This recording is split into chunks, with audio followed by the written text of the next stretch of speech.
हम सब के सब असल में अपने मसले को बहुत बड़ा मसला समझते हैं, लेकिन अगर आप दूसरों के मसले देखें तो फिर अपने मसले छोटे हो जाते हैं। वाकया लिखा हुआ उसमें जो गौतम बुद्ध है उसकी लाइफ का, कि उसके पास एक बुढ़िया गई, उसका जवान साला बेटा जो था वो अल्लाह को प्यारा हो चुका था, फोत हो गया। तो उसका गम नहीं ख़त्म होता था, हर वक्त वो सीना कोबी और हर वक्त वो मातम और हर वक्त दुख की हालत में रहती थी। तो गौतम के पास जब वो गई तो गौतम ने उसे एक बर्तन दिया, बर्तन दे के कहा कि माई ये जाओ और पूरे शहर में उस घर से गंदम के दाने लेकर आ जाओ जिस घर में कभी मर्ग नहीं हुई, को मरा ही नहीं।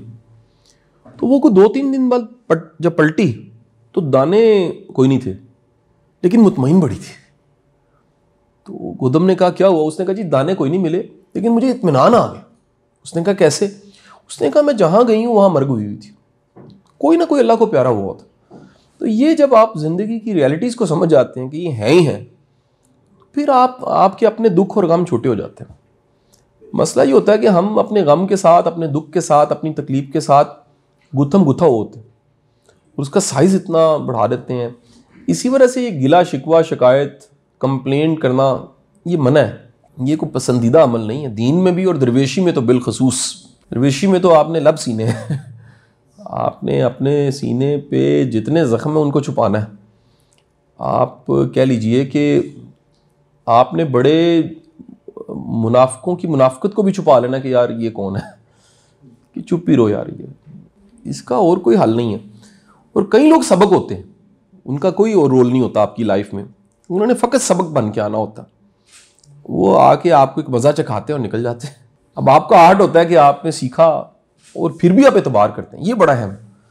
यानी धोखा खाने के बाद भी एतबार करना ना, ये बहुत बड़े एतमाद की बात है। इसका मतलब आपने सीख ली, डन कर ली।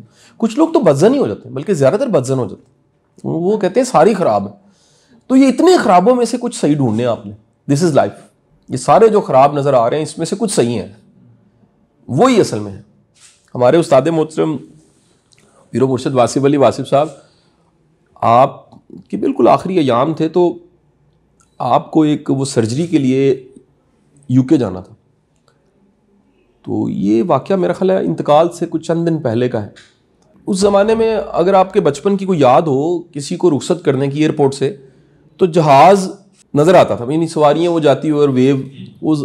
आजकल तो एयरपोर्ट थोड़ा सा डिफरेंट हो गया, तो आप यानी जहाज़ को, सवारियों को देखते थे। एक गैलरी होती थी, उस गैलरी में खड़े होके आप वो आखिरी बार वेव शेप सारा। तो आप ना जहाज़ में बैठे थे और साथ कह लो कि एक अटेंडेंट जो था वो साथ था।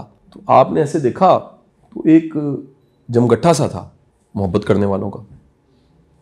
तो आपने कहा कि बात सुनो, ये जो नज़र आ रहे हैं ना, ये मैंने पूरी ज़िंदगी लगा के इकट्ठे किए, एक दिन में इकट्ठे नहीं हुए जो जनाजा होता है ना वो पूरी ज़िंदगी का निचोड़ होता है, वो आपने पूरी ज़िंदगी लगा के इकट्ठा किया होता है कि आपके सारे नेक अमल, आपकी सारी जो आपने खैर की होती है और कुर्बानियों और आला ज़रफ़ियों और सारी चीज़ों का मजमूआ कहीं पर एक इज्तिमा होता है। तो इसलिए ये कमाल होता है। किसी ने आके जनाब बताया कि जी वासिफ साहब वो फ़लाना बंदा फोत हो गया है।